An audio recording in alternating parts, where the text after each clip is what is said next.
What do daft nurses like you really know about medicine? Dr. Harvey Croft's voice, sharp as a scalpel, sliced through the tense silence of the Grand Rounds auditorium. He gestured toward the holographic display showing the mystery patient's deteriorating scans. His tailored Italian suit jacket shifted as he sneered. Your job is to change bedpans and push medications, not to question diagnoses made by actual doctors. Keisha Reynolds froze, a patient chart clutched in her hands. 200 medical professionals, surgeons, specialists, and residents at St. Jude's Apex Medical Center stared at her like she was a pathogen in a sterile field. Dr. Croft stepped down from the stage, his $1,500 loafers silent on the plush carpeting. He walked toward Keisha, invading her space, close enough that she could smell his arrogant, expensive cologne. Here's a proposal, Nurse Reynolds. He tapped the chart in her hand, his Harvard class ring catching the light. This patient has baffled the best minds in neurology and infectious disease for 3 weeks. If you, with your community college nursing degree, can diagnose what we cannot, I will personally resign my position as chief of surgery. I will quit medicine entirely. He leaned in, his voice dropping to a venomous whisper that the overhead microphones amplified perfectly. But when you fail, and you will fail, I will ensure you never practice nursing in this city again. Security will escort you out permanently. The room gasped. A $50 million research wing hung on the survival of this single patient. Have you ever been so underestimated, so utterly dismissed, that someone wagered their entire career on your failure? If stories about justice and recognizing hidden talent resonate with you, make sure to smash that like button and subscribe right now. We bring you stories like this every week, and you won't want to miss what happens next.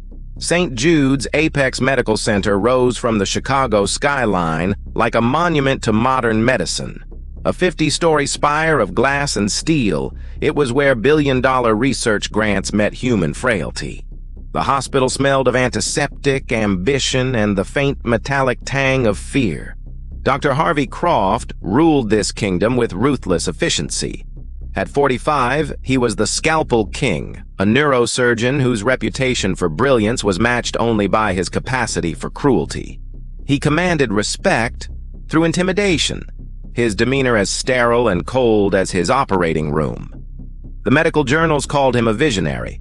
The nursing staff whispered different words behind the closed doors of the break room. The hospital's crisis lay dying in the pediatric ICU. 12-year-old Ethan Vance wasn't just any patient. He was the only son of Marcus Vance, the tech billionaire whose donations funded half the hospital's operations, including the very research wing Croft was slated to lead. Ethan was a medical anomaly.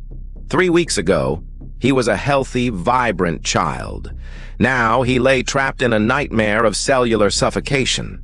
He experienced sudden drops in blood pressure, violent seizures, and a terrifying bright cherry-red flush to his skin. This wasn't just a medical case. It was a ticking time bomb threatening the future of St. Jude's Apex.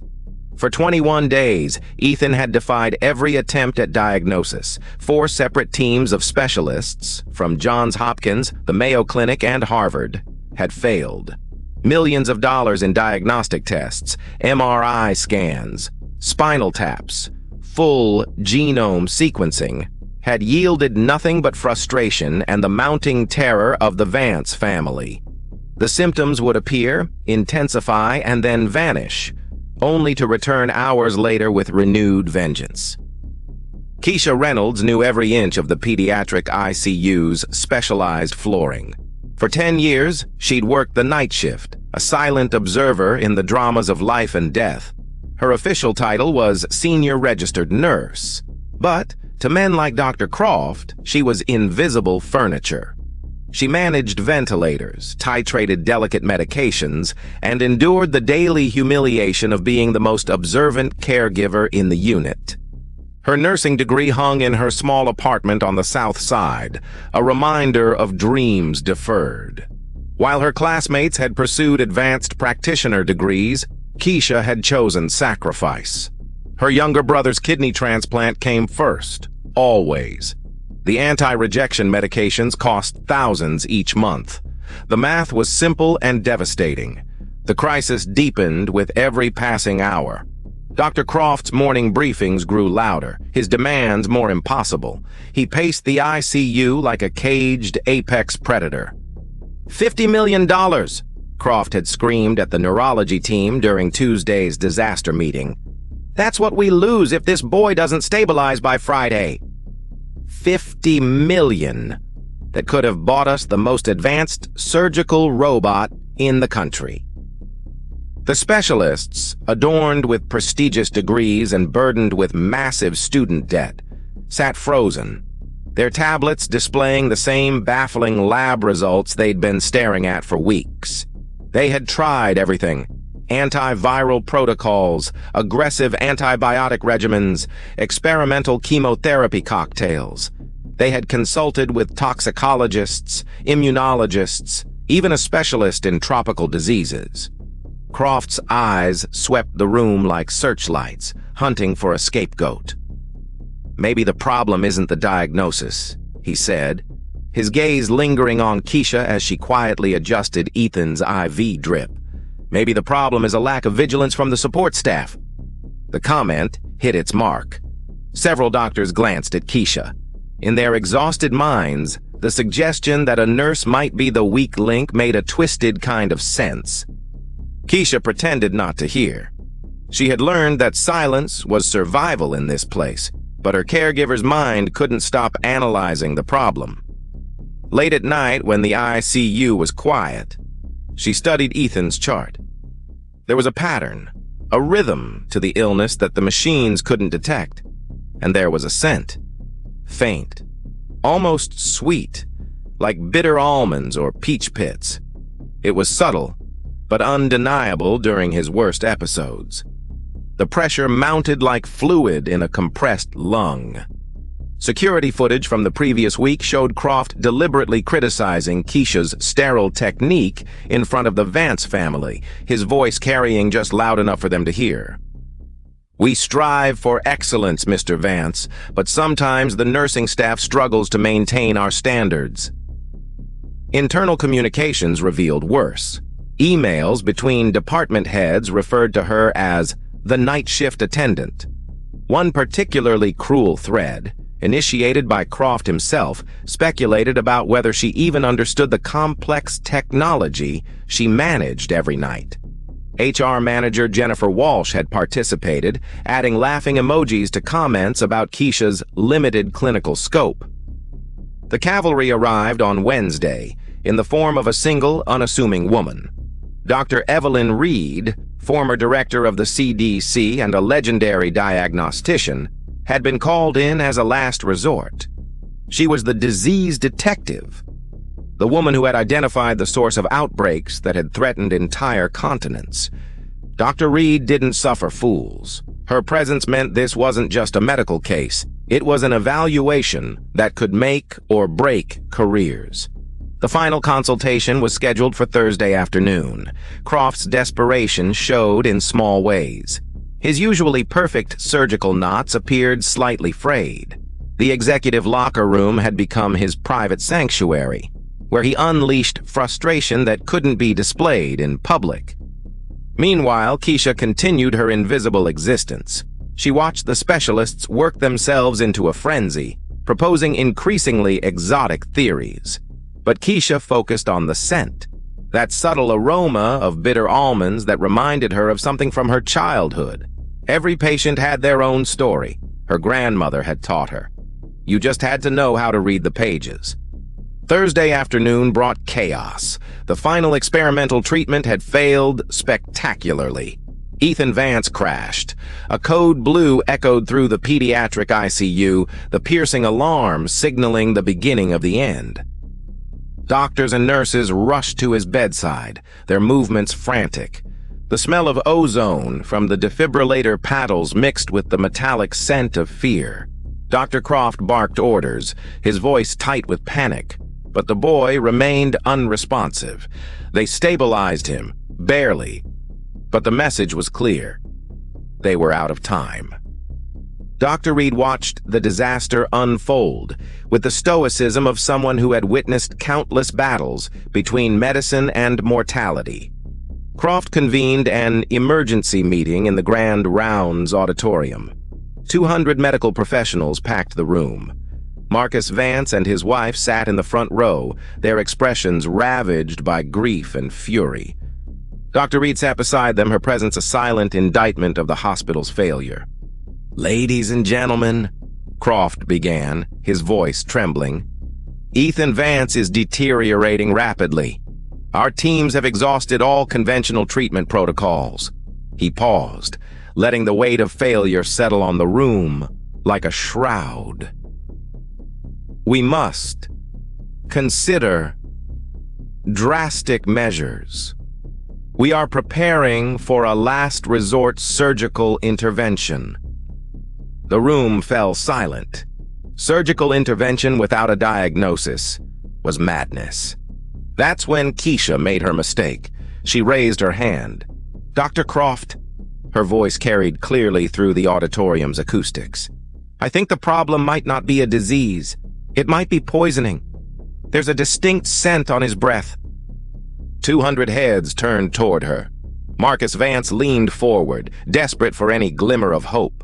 Dr. Reed raised an eyebrow, her expression shifting from boredom to intense curiosity. Croft's face transformed. Surprise gave way to rage, then to something far more dangerous: opportunity.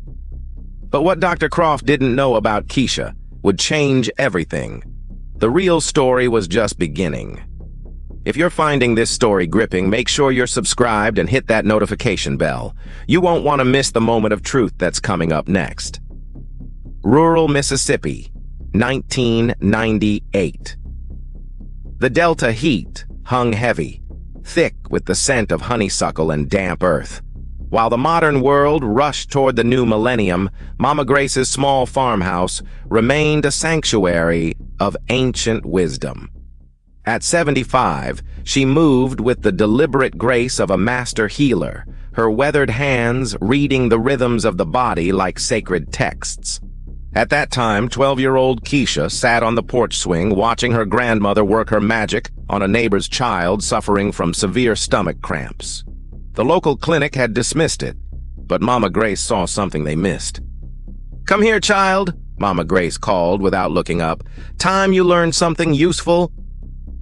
That summer changed everything. Keisha spent her days in the Cathedral of Holistic Healing that was her grandmother's domain.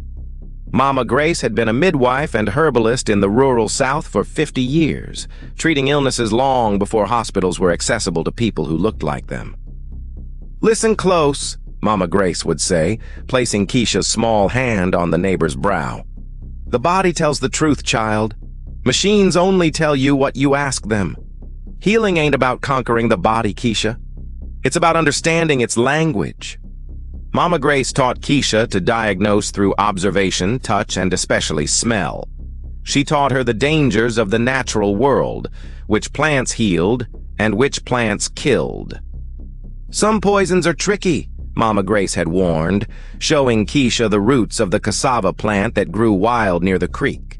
"This root feeds families, but if you don't prepare it right, if you don't soak the poison out, it turns the blood toxic. It smells sweet, like peach pits or bitter almonds, but it brings a bitter death." The lessons extended beyond medicine. Mama Grace had survived decades in a world that didn't welcome women who challenged the established order. She'd earned respect through undeniable competence. "They're gonna test you twice as hard," she told Keisha. "Gonna assume you're half as smart. But the body don't lie, child. When you find the truth they couldn't, suddenly your credentials don't matter so much." By age 16, Keisha could recognize the subtle signs of environmental toxins and nutritional deficiencies. But life had other plans. Mama Grace died during Keisha's senior year. Keisha's inheritance wasn't money. It was knowledge, instinct, and a philosophy that would sustain her through decades of being underestimated. When Keisha's younger brother was diagnosed with kidney failure, medical school was out of the question. She switched to nursing, working 2 jobs while completing her degree. Her nursing professors recognized her exceptional talent. Dr. Chen pulled Keisha aside after a particularly brilliant diagnostic assessment. "You have a gift," he said simply. "Don't let circumstances dim that light." But circumstances were relentless. The transplant surgery and the ongoing medical bills consumed every spare dollar. Now, a decade later, she still carried her grandmother's philosophy like a sacred flame. Every night, she studied medical journals and research papers. Mama Grace's voice echoed in her mind during the darkest moments. "The body don't care about your circumstances, child. It just wants someone who understands its language." Standing in the auditorium, facing 200 skeptical faces and Dr. Croft's predatory smile, Keisha felt her grandmother's presence like a warm hand on her shoulder. Ethan Vance just needed someone who could hear his true voice. The real test was about to begin. The auditorium fell into a silence so complete that the building's advanced air filtration system sounded like a rushing wind. Dr. Harvey Croft stood frozen at the podium. He hadn't expected this moment, a nurse challenging his authority in front of the very people who controlled his future. Marcus Vance leaned forward, his eyes fixed on Keisha with the intensity of a man watching his last hope flicker to life. Beside him, Dr. Evelyn Reed set down her coffee cup with deliberate precision. Her legendary diagnostic instincts suddenly alert. A cruel smile spread across Croft's lips. Why simply fire her when he could destroy her publicly? Make an example that would terrify every employee into absolute compliance while entertaining his guests with a display of medical hierarchy. "Well, well," he said, his voice amplified. "Our senior registered nurse has an opinion about advanced diagnostics." The word nurse dripped with venom. "The woman who changes bedpans thinks she understands what the best minds in medicine couldn't solve." Nervous laughter rippled through the audience. This was a medical blood sport. Dr. Reed pulled out her leather notebook. In her 50 years of medicine, she'd learned never to dismiss insights based on their origin. Genius wore many disguises. "Since you're so confident," Croft continued, his voice rising with theatrical flair, "diagnose Ethan Vance. Do it in front of everyone." He gestured toward the Vance family. "These people represent $50 million in funding. Let's give them a show." Croft's voice dropped to a whisper that the microphone amplified. "Here are the stakes, Nurse Reynolds. You have exactly 1 hour to diagnose what our teams couldn't determine in 3 weeks. If you succeed, I will fulfill my promise. I will resign." The auditorium buzzed with shocked murmurs. "But when you fail," Croft continued, his smile sharp enough to draw blood, "you're banned from this hospital permanently, and I will personally report you to the state nursing board for reckless endangerment." He snapped his fingers, and 2 security guards materialized at the side doors. Dr. Reed stood up suddenly. "I will serve as the diagnostic witness," she announced. "This evaluation requires neutral oversight." Croft's smile flickered. Dr. Reed's involvement legitimized the challenge, transforming it from a public humiliation into a formal medical evaluation. Marcus Vance nodded approvingly. "Excellent. Nurse Reynolds, please. Save our son." Croft realized he'd lost control of the narrative, but it was too late to retreat. "Fine," he said, his voice tight with anger. "But I'm adding one more condition." He gestured toward the auditorium cameras. "We're live streaming this entire challenge on our internal hospital network. Let everyone see what happens when unqualified people attempt jobs beyond their capabilities.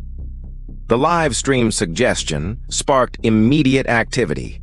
Within minutes, the internal network was broadcasting the drama to thousands of employees. Keisha stood motionless throughout this medical circus. This was the moment Mama Grace had prepared her for. Dr. Reed walked down the aisle, stopping in front of Keisha. "Young woman," she said quietly, "are you absolutely certain you want to proceed? Your entire career is at stake." Keisha met her gaze steadily. "Ma'am, I've been listening to the body my whole life. This boy has been trying to tell us what's wrong. We just haven't been hearing him correctly." Dr. Reed nodded slowly. "Very well. Let's see what you can do." The pediatric ICU room transformed into an amphitheater of judgment. Doctors and administrators pressed against the glass walls of the isolation room. The Vance family watched from the doorway. Dr. Reed positioned herself beside the bed. Ethan Vance lay small and frail amidst a jungle of tubes and wires. His skin still held that unsettling cherry-red flush. Dr. Croft stood near the observation window, his arms crossed. He checked his watch with theatrical exaggeration. "Your hour begins now, Nurse Reynolds." Keisha approached the bed slowly. The crowd's whispers died as she placed her hand gently on Ethan's forehead, closing her eyes. The first 2 minutes stretched like hours. Residents exchanged skeptical glances. But Dr. Reed watched with growing interest as Keisha's expression changed from concentration to recognition. "He's suffocating at the cellular level," Keisha said suddenly, her voice carrying clearly through the room's intercom. "The oxygen is in his blood, but his cells can't use it. That's why his skin is flushed red." First discovery: the scent diagnosis. Keisha leaned close to Ethan, inhaling deeply. "That scent," she said, her voice rising with sudden realization. "Bitter almonds. It's subtle, but it's definitely there." She turned to the Vance family. "Did Ethan eat anything unusual recently? Anything new or homemade? Especially anything made from root vegetables or fruit pits?" Marcus Vance shook his head. "No, nothing. He eats organic, prepared by our chef." His wife Sarah interrupted, her voice trembling. "Wait, the school fair. He went to the international school fair 3 weeks ago, right before the symptoms started. He was so excited about the food." Second discovery: the hidden exposure. Keisha nodded, her mind racing. "Did he eat anything made from cassava?" Sarah Vance looked confused. "I think so. There was a booth with traditional African dishes. He tried a cassava cake. He loved it and ate several pieces." The room fell silent. Croft laughed dismissively. "Cassava cake? Absurd. You're suggesting food poisoning lasted 3 weeks. I'm suggesting chronic cyanide poisoning from improperly prepared cassava," Keisha replied, her confidence growing as the clinical logic unfolded. "Cassava root contains cyanogenic glycosides. If it isn't soaked and cooked thoroughly, the body converts those compounds into cyanide." Third discovery: the elegant diagnosis. "The intermittent symptoms," Keisha continued, "they occur when the cyanide load reaches a critical threshold. His body tries to clear it, he gets slightly better, and then the process repeats as the remaining compounds metabolize. The scent on his breath, the cherry-red skin, the cellular hypoxia, it all fits." Dr. Reed stepped forward, her eyes blazing with realization. "She's right. Chronic cyanide toxicity. It's rare in this context, but the symptoms match perfectly." She turned to the lead neurologist. "How could you miss this?" "We tested for cyanide." The neurologist stammered, his face pale.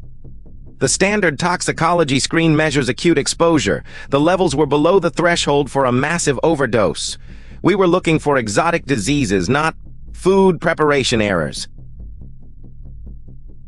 Croft's confident expression cracked completely. You're suggesting a simple case of food poisoning solved a problem that's baffled the best minds in medicine? Sometimes the most elegant diagnoses are the simplest, Keisha replied. The body was telling us the truth. We just weren't listening. She walked to the medication dispensing system and typed in a code for a rarely used antidote kit. We need hydroxycobalamin, she said, holding up the bright red vial. It binds with the cyanide molecules, rendering them harmless and allowing the body to excrete them. The ICU fell silent. Croft checked his watch again. 57 minutes had elapsed. If Keisha's analysis was correct, the treatment was straightforward. If she was wrong, her career was over. The moment of truth had arrived. Administer the antidote, Dr. Reed commanded. The tension in the ICU was palpable, thick enough to suffocate. 200 medical professionals watched as Keisha injected the hydroxycobalamin into Ethan's IV line. The bright red fluid flowed into his bloodstream like a lifeline. Within minutes, the changes were undeniable. The chaotic rhythms on the heart monitor stabilized. The blood pressure readings, which had been erratic, normalized. And the terrifying cherry-red flush on Ethan's skin began to recede, replaced by the healthy pink glow of oxygenated cells. Dr. Reed stared at the monitors, her expression shifting from concentration to amazement. Cellular oxygen utilization is returning to normal, she announced, her voice thick with emotion. He's responding. The diagnosis was confirmed. Keisha Reynolds, the invisible nurse, had solved the mystery that had baffled the Scalpel King and his army of specialists. Within the hour, Ethan stabilized completely. His seizures ceased, and his vital signs returned to normal. The monitors, which had traced the erratic rhythms of a dying child, now displayed the steady patterns of recovery. Marcus Vance wept openly, clutching Keisha's hand. "You saved him," he whispered, his voice choked with emotion. "You saved our son." Dr. Reed approached Keisha, extending her hand with formal respect. That was extraordinary diagnostic intuition. Where others saw complexity, you saw elemental truth. Your methodology was elegant, your execution flawless. Your grandmother would be proud. Dr. Croft stood frozen near the observation window. The internal live stream was still running, broadcasting his spectacular defeat to the entire hospital. He had wagered his career on Keisha's failure, and he had lost. The moment of truth had passed. What came next would determine whether justice was possible in the hallowed halls of medicine. Dr. Reed's voice cut through the ICU silence with the authority of someone who held the power to reshape careers. Based on this demonstration, I'm making an immediate recommendation to the hospital board. She turned to face Marcus Vance. Nurse Reynolds has demonstrated exceptional diagnostic capability and innovative problem-solving that exceeds anything I've witnessed from traditional medical teams.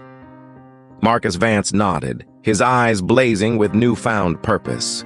I concur completely. Nurse Reynolds' dedication to my son has been extraordinary. I am prepared to increase our donation by $10 million, specifically earmarked for a new center for integrative diagnostics, in her name. The ICU erupted in whispers. Furthermore, Dr. Reed continued, I'm recommending an immediate promotion to Director of Patient Advocacy effective immediately, and I will personally ensure she has a full scholarship to medical school should she choose to pursue it. The transformation was complete. In less than 2 hours, Keisha had evolved from invisible nurse to respected leader.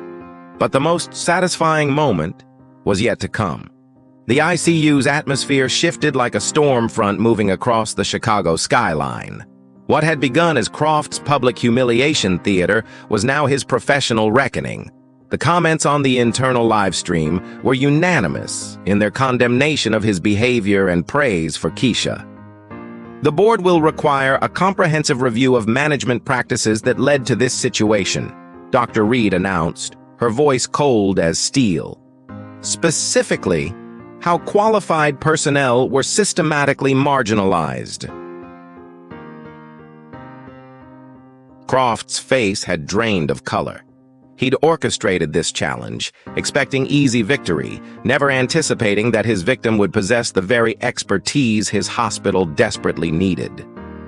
"My family has concerns," Marcus Vance announced, his voice carrying the weight of immense wealth and influence. "Our partnership requires confidence in leadership. Today's events suggest systematic failures that impact patient care." The investigation was swift. Croft's email history provided damning evidence of discriminatory practices and abusive behavior. The HR manager, Jennifer Walsh, who had participated in the cruel email threads, was terminated immediately. 2 weeks later, the consequences crystallized with surgical precision. Dr. Croft did not quit medicine. The board wasn't interested in wrongful termination lawsuits, but his power was neutralized completely. He was demoted from chief of surgery to senior consultant, his salary reduced significantly, and his decision-making authority evaporated. The sensitivity training requirement felt particularly poetic. Croft, who'd spent 10 years dismissing Keisha's potential, now sat through workshops about unconscious bias and inclusive leadership. His trainer was Dr. Reed.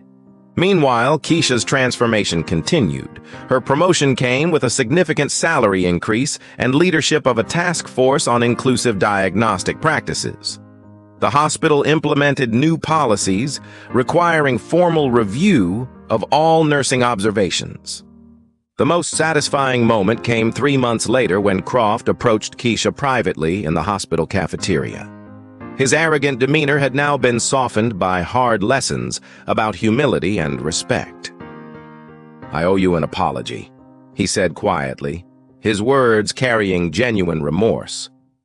"I was wrong about you, and I'd like to ask for guidance on how to listen better, to patients and to staff."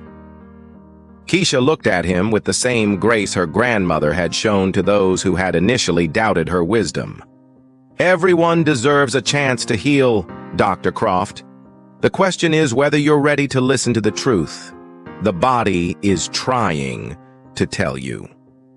6 months later, Keisha Reynolds stood in St. Jude's newly dedicated Mama Grace Center for Integrative Diagnostics, watching new recruits learn the art of observational diagnosis. Ethan Vance, now fully recovered, was a frequent visitor, his laughter echoing through the halls like a symphony of second chances.